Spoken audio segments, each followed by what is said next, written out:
Welcome home, brave heroes. I'm Ash, this is AshQuest, and this is Ghosts of Saltmarsh board game expansion. They did a really terrible job of explaining what this product was, what it was supposed to go to, what it's an expansion of here on the cover of the board, but it is an expansion to the Dungeons & Dragons WizKids D&D Adventure System cooperative game. Again, you have to hunt for this information, and when you see this box and you're already familiar with the layout of a D&D Adventure System game, it comes as no real mystery. You kind of know what it is. If you're over in the board game section of your friendly local game store and you see this, which I don't think you will now because this came out in 2021, you'll know it's part of that series. But anyways, this is a 60-minute thereabouts session, ages 14 and up, 1 to 5 players, expansion to the D&D Adventure System games. And now all of the games are pretty good at being cross-compatible. They've all got mechanics that don't necessarily overwrite the mechanics in any of the other games, but this is an expansion, and that means that you can play this in its entirety as long as you own any of the other one Adventure System cooperative board games. It doesn't quite line out what that means on the box here. We do have examples of Tomb of Annihilation and Dungeon of the Mad Mage, and it does say that it requires at least one base game from the D&D Adventure System, but it doesn't refer to those games as base games in their respective releases, so this is just a whole cluster. But anyways, I'll stop complaining about that.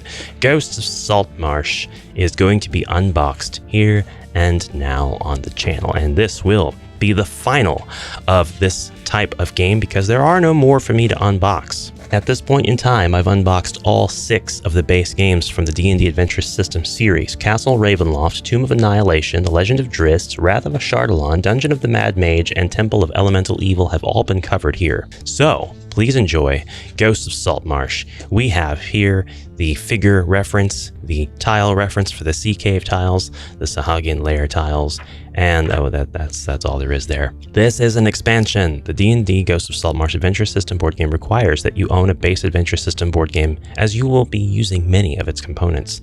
The main components needed will be the hero figures and their relevant cards and tiles to play in this expansion. Healing surges, HP tokens, wound tokens, and other components not found in this expansion will also come from your base game. I'm not sure why they went that route myself. The box is kind of a mess. So we can talk about that a little bit while I fix things up in here, because this comes with so much of what you would just find in a regular game system. I'm not totally certain why not just add a few more heroes and some hero artwork and call it a game system. You'd have some wound tokens you'd have to supply and some healing surges, but then that's it. That's your entire game system right here. Most of the cost has already been not mitigated because of the kinds of stuff that you have here. The stunned tiles, poison, advantage, trap cards. I mean, maybe it's because there's not a whole lot of miniatures. There are some here, but there really aren't a whole lot. But for a blessing, what there is, or what there are not terrible. I usually complain a little bit about most of the miniatures from the WizKids series of games, and WizKids in general. It is nice to have sea creatures or Sahagin for your roll to move game, but you can see kind of where the pieces go together. You can see where these pieces all kind of fit together. So that's one con versus it being one mold, one piece. Any rule not discussed here will be the same as your Adventure System board game. While the basic rules to the Adventure System board game have not changed much, the game has evolved over time to include new rules, types of cards, conditions, etc. This expansion provides components, unless noted otherwise, that may not be found in your Adventure System board game, as well as brief rule explanations on their usage. And that's why I say you can use this with pretty much anything. It doesn't say what those anythings are, but it's going to be one of those 6 games that I have listed off. Saltmarsh is a nondescript fishing village tucked away on the southern coast of the Kingdom of Kaoland. But even this small village isn't immune from piracy and banditry, political agendas, and ancestral claims. The King of Kaoland, after unsuccessful expansion to the north, has turned his eyes southward to Saltmarsh, with the intention of turning this village into an important port to increase the stature of his kingdom. To this end, he decreed to put an end to piracy, gave mining rights to dwarves to delve for precious metals, and added more guards for the security of the village, all in an attempt to increase the prosperity of Saltmarsh. Not everyone in the village is happy about the new developments. There are 3 factions in the village of Saltmarsh. Why is there a village with factions? The village should have like 6 people, and 2 of them should be in jail. The Loyalists are loyal to the crown. They want to see Saltmarsh grow into an asset of the kingdom. They want law and order and security, and an end to the smugglers. They welcome the dwarves as a potential boon to the village's future. The Traditionalists, made up of prominent fishing families, merchants, and smugglers posing as merchants, want to keep Saltmarsh the way it has been for generations. They don't want outsiders interfering with their way of life. They certainly do not want a new faction like the dwarf miners meddling in their town. Finally, there is the Scarlet Brotherhood, who hope to restore the glory of their ancestors' empire. They spread fear, chaos, and uncertainty, and one day plan to take over the kingdoms all across the world. Just to break in here real quick, one of the best ways to support the channel is through the Patreon. Not for nothing, I've got all kinds of quests, I've got posts, I've got videos on the back end. There's even a year-long merch loyalty program. Subscribe and you'll get merch every 3 months. You can get this lovely Nilbog mini print, this AshQuest mini print, this amazing AshQuest mug, which has the AshQuest shield on one side and Nilbog in goblin mode on the other. And at the end of the year, a t-shirt commemorating your survival. Thank you for your consideration. Back to the video. It is this village to which our heroes have reached and will embark on a new adventure. Experience points can only be used to cancel encounter cards. In some adventure system board games, experience points could be used to level up. This is not the case anymore. Leveling up is part of a town action. Adventure cards are similar to cards found in the game, such as monsters, encounters, spells, etc., but are not meant to be placed in those respective decks. They are kept separate, and certain adventures will identify how they are to be used. This is pretty cool that they'll address this, but while you will be using the treasure deck from an adventure system board game, we recommend removing any named magical items from the deck if you wish to keep a thematic game. Otherwise, feel free to include whatever treasures you wish. Some earlier adventure system board games did not come with GP tokens. We recommend that you keep any gold piece treasure cards in front of you, or use some other accounting method to keep track of how many GPs a hero possesses. It kind of makes me think that they should re-release, remaster perhaps, updated editions of the first games, if they have the rights to do so.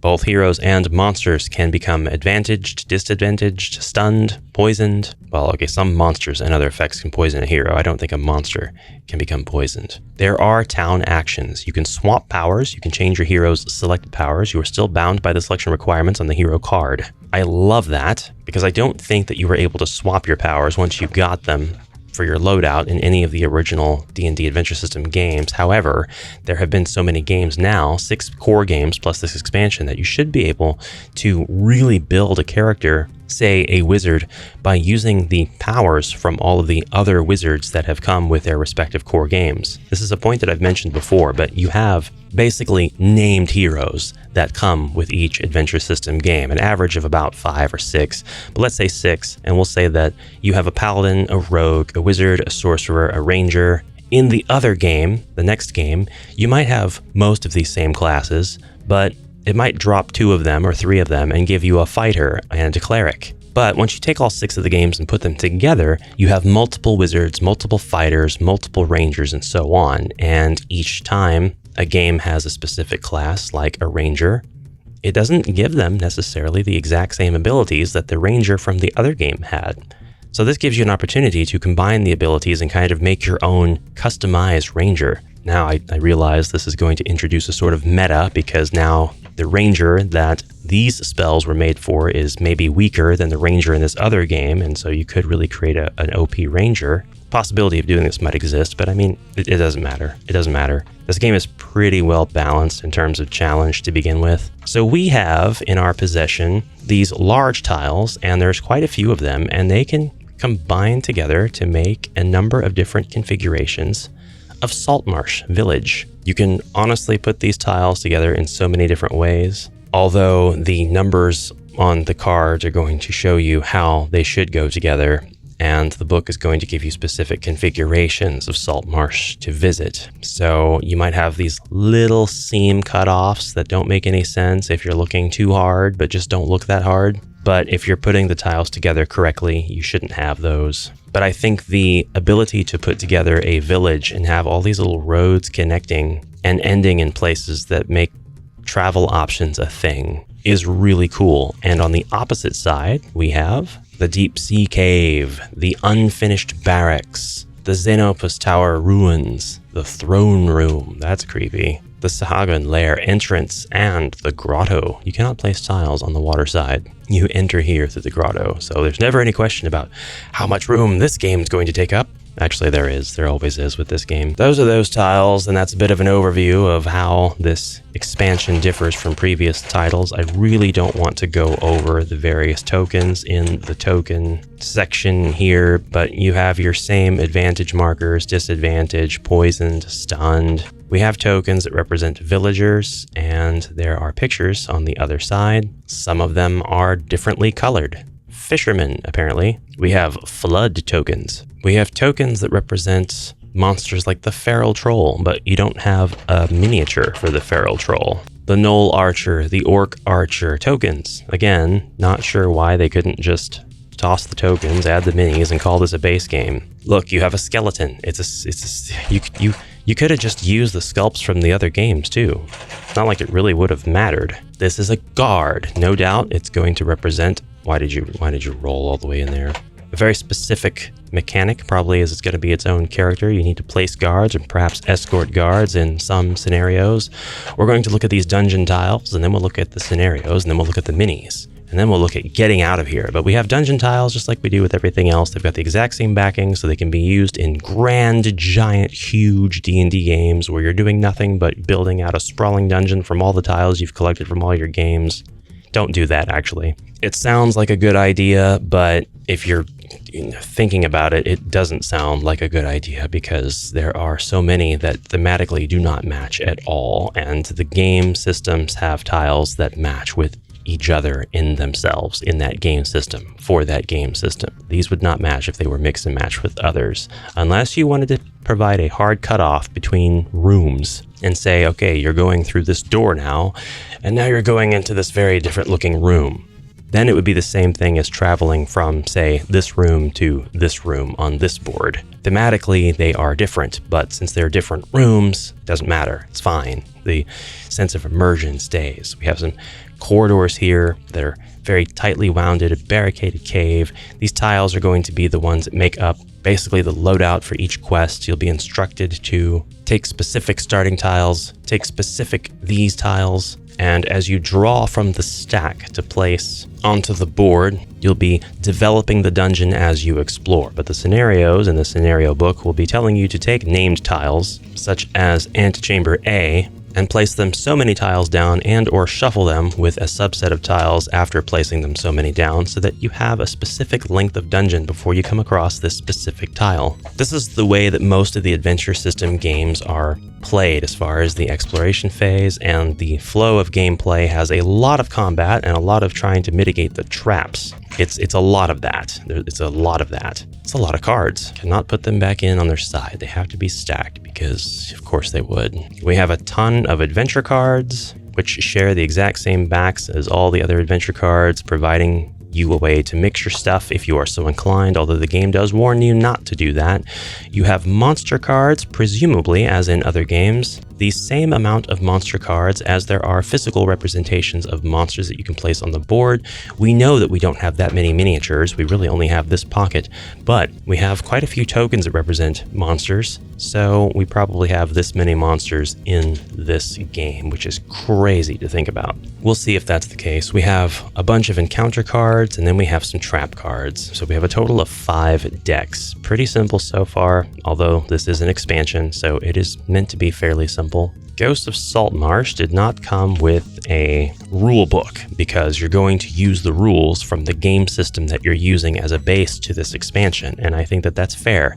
Instead, we get the adventure book. And I guess if this really was like a huge cost savings and it was selling well enough, they could have done this over and over again. There would be no reason not to continue just making adventure system games. They made 6 of the cores, and they made them years apart. So they had probable cause to revisit this concept and continue putting money into it. I just wonder why no more. Was this like a nail in the coffin? Did we get like a big staff change at WizKids? 2021 would have been before the Hasbro layoffs, so maybe that's why. Maybe they did or even did not have anything in the production tank for the next D&D WizKids Adventure System cooperative board game. It's such a mouthful to say. And the layoffs just solidified it never happening. In any case, we typically have like 10 adventures. This book is feeling a little thin. Let's see how many we have here. We actually have 9. We have 9. We have an FAQ on the back as well. Oh my goodness. There it is. There's the list. The non-Sahagin monsters used in this game are found in previously published Adventure System board games. Below is a list of monsters and from which game they are from. If you own that base game, you can substitute the monster tokens for the monster figures found in your game. So that's what it's all about. That's why they did that. You know, it takes a big man to admit when he is wrong, and I'm skinny, but I was wrong. So that's 2 points against me. I'm still a bit sore that they didn't do as good of a job putting information on the box itself.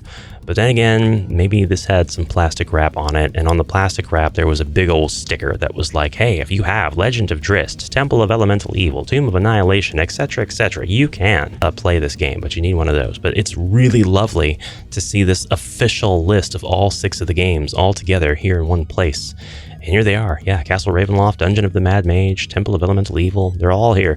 And it's crazy that there's monster cards to accommodate for all of these, and it even tells you what game system they are from. It doesn't have all the cards for all the enemies from all the games. Like for Castle Ravenloft, which comes with a ton of monsters, it's got the skeleton, the rat swarm, and the wraith. But, you know, that's good enough.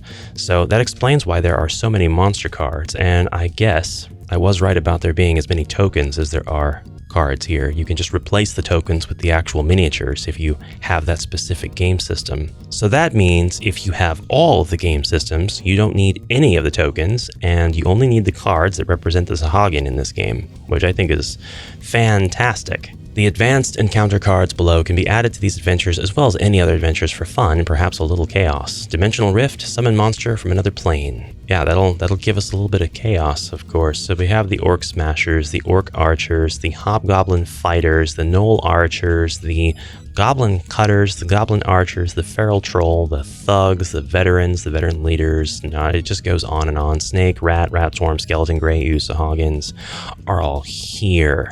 And our Sahagin loadout is the regular Sahagin. That's how I say it, by the way. I don't know if somebody out there is going to correct me, but it's Sahagin for life for me. Sahagin Champion, Sahagin Blade Master, High Priestess, also Sahagin. And this is a DM-less experience, so all these cards have all the AI that these monsters are going to follow during the monster's turn. The combat there's a lot of it, as I've mentioned before, in this game system. Basically, the hero takes a turn, and then the monster that is drawn or that appears will be put on the board by the hero, and the hero controls that monster. And on the next turn, another hero who draws another monster will be the one who controls that monster, and that's why the cards. So now it's your turn, you've killed your monster, and you've moved to a space that's closer to my monster. Well, my monster's probably going to follow its AI to attack you, and I'm going to make the roll and whatever else for it. Doesn't mean that I'm against you, it just means that I have the responsibility of controlling this monster. What spell cards do we have before we look at the scenarios? We've got Fireball, Ray of Frost, Bestow Curse, Fear, Spiritual Weapon,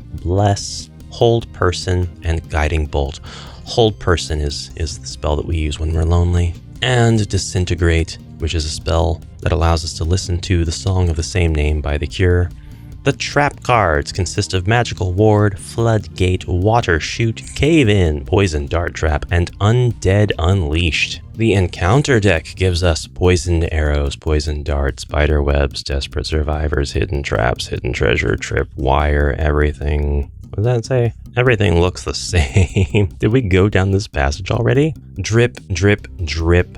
Slick footing, ambush, blood is in the air, pursuit, full alert. I've never found the event cards, the encounter cards rather, to be inspirational. Everything is just trouble, trouble, trouble. We have the adventure deck as well. Events, villagers and monsters appear. Looks like we have several of the same one there, but we have different configurations here. Place 2 villagers and 1 monster into Saltmarsh. Roll for each villager and monster to determine on which Saltmarsh tile they appear. Place 2 villagers and 1 monster.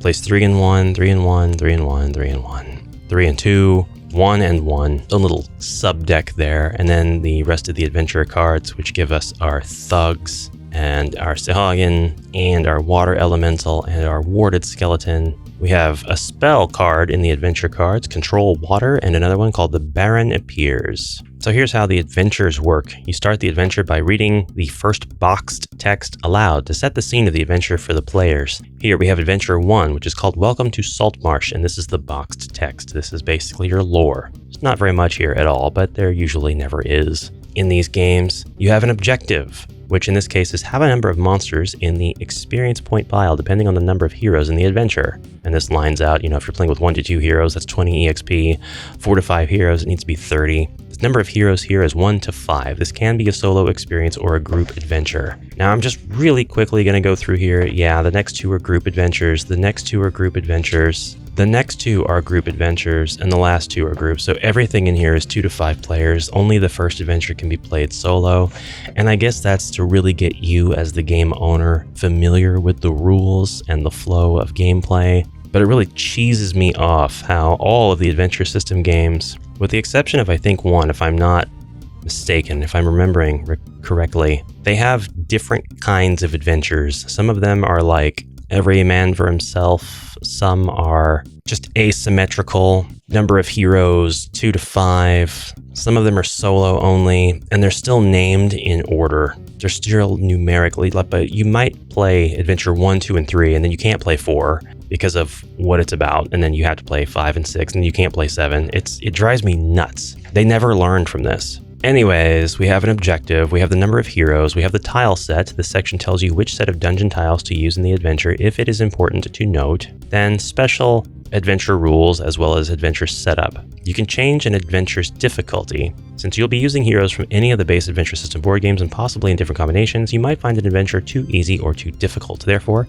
adventures will have a section with advice on how to make them easier or harder. You can use the ideas in any combination. Also, feel free to make whatever changes suit your group of heroes. Also, there is notes on decks versus cards here. Adventures will sometimes use a card type like adventure, encounter, etc. as a deck to draw from, or as individual cards which are retrieved as needed. It may be obvious from the adventure description, but pay close attention as to how the cards are to be used. The adventure setup for Welcome to Saltmarsh is going to require that we have these tiles arranged in exactly this way. It takes 6 town tiles, which you see them here, 1, 2, 3, 4, 5, and 6, or maybe this is 1, 2, 3, 5, I don't know. We can look at that, or we can just pretend that we did. Create the village of Saltmarsh and place 16 villagers face down as shown below.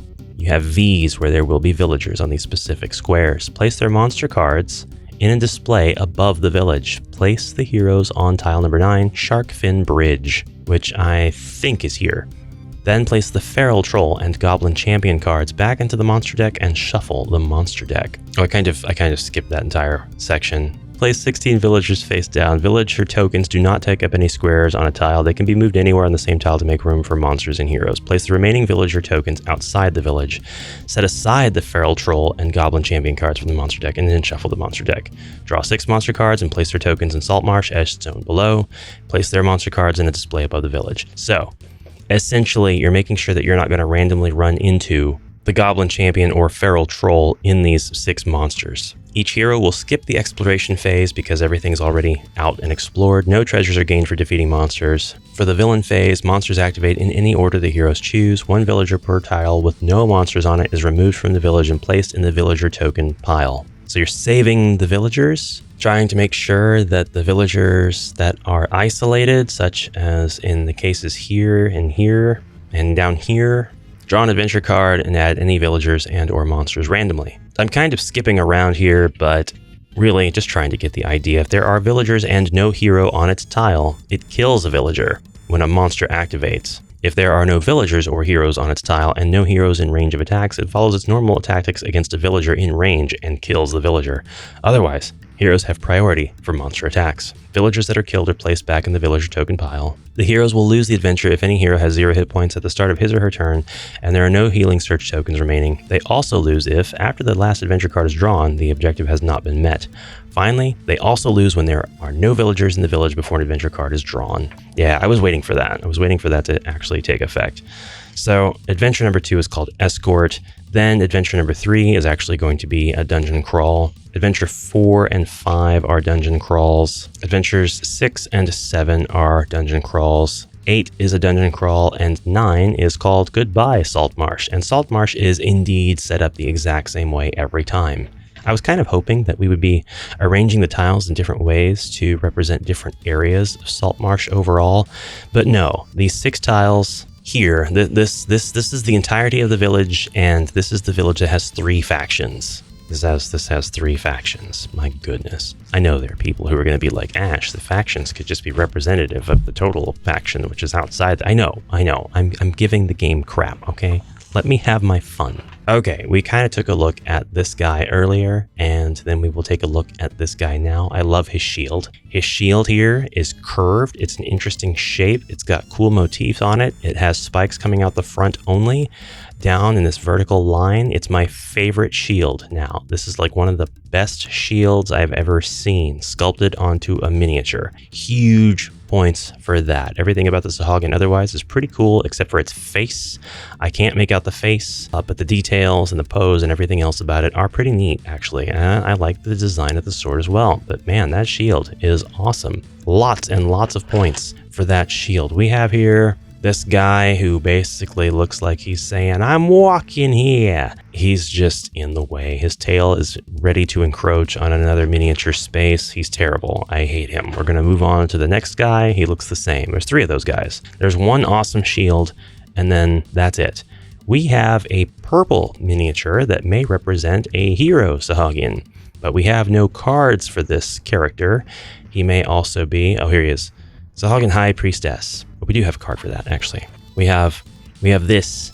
It's a monster. It's a monster. It's not a hero at all. Her ritual allowed the water to recede below their lair in preparation for their invasion. Yeah, okay. Well, that's fine, I guess. The representation of the magic spiraling out of the hand is really cool, actually. I like that a lot. So that one gets points. Not as many points as the shield Sahagin here. This guy's just great. And then we have the Sahagin Baron. Yeah, there's this guy. Their faces are terrible. I can't stand them. I cannot stand their faces. But this guy's pretty cool. Don't know why he's got 4 arms if the other ones have 2. They're all very humanoid arms, too. The hands are very human-like. There's some fin going on, but I think that that's more part of the bracer. And the tails are awesome. I really, really like the tails. The feet are cool. The feet are like digitigrade almost.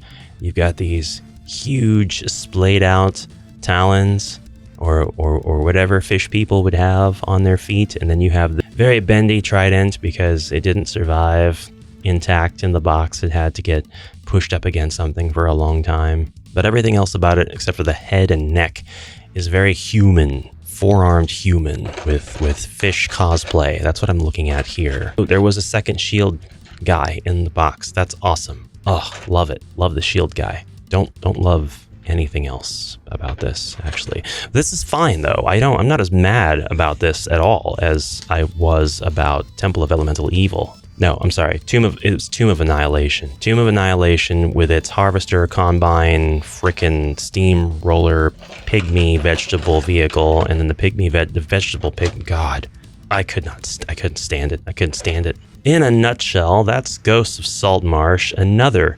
WizKids release that really falls short of, whoa, box, be quiet, really falls short of where it could have gone in terms of adding more than 10 freaking quests to the box. But it does have at least a cohesive campaign, and it does address using this specifically with the 6 named board games, core games. I really wish those had been on this box. I can't believe that they are not anywhere on here. There's just no reason for them not to be. But again, if you are already an adventure system player, you'd know what those are. And in fact, there are a lot of adventure system players who are watching these videos and surprised to find that there are more than 3. Usually they're very aware of Legend of Drizzt, Wrath of Ashardalon, and Castle Ravenloft, and then the other 3 come as a very pleasant surprise. And then I've even met people who know about 2 of the games in the first, and then 1 or 2 of the games in the second set of 3, and they're just surprised to find out about the other ones. And this is just going to provide for a way to bring those components back out. And it's why I think it really would have been a great idea for WizKids to continue along this path I know I complained that it's so close to being a core game. They could have just made it a core game, but honestly, the fact that it's an expansion that gives you an excuse to go out and find those core games, well, I really like that, and I would like it even more if they re-released the core games with a little bit of something extra, something to bring them into the updated rule set and give them all of the additions and rewrite the quests such that they now have those new rule mechanics and such added to them. So everything can be brought up to the same level of contemporariness. I don't think that's going to happen. I think we've seen the end of the WizKids adventure system cooperative games. That would be really, really cool if I was wrong, because they do very frequently come out continuously with more and more Dungeons and Dragons games. They're just not of this type. I see all kinds of them at my, at now shut down, not so local friendly game store, which was north of here. All the same box size, but just vastly different modes of game. There were area control games concerning giants, ones concerning dragons. There's a resource management game about Waterdeep that is actually fantastic, and I highly recommend that one if you can get your hands on it. I've had a lot of fun playing that. That one belongs to my brother-in-law, but it's one of my favorite. I would actually say that it's more fun than the adventure system games. Ports of Waterdeep, something like that. It's awesome. It's a great game. I'm not even a resource management game kind of guy, and that one was just really cool. Anyway, that was the last of the D&D Adventure System cooperative games, unboxings, presentations, me complaining about them.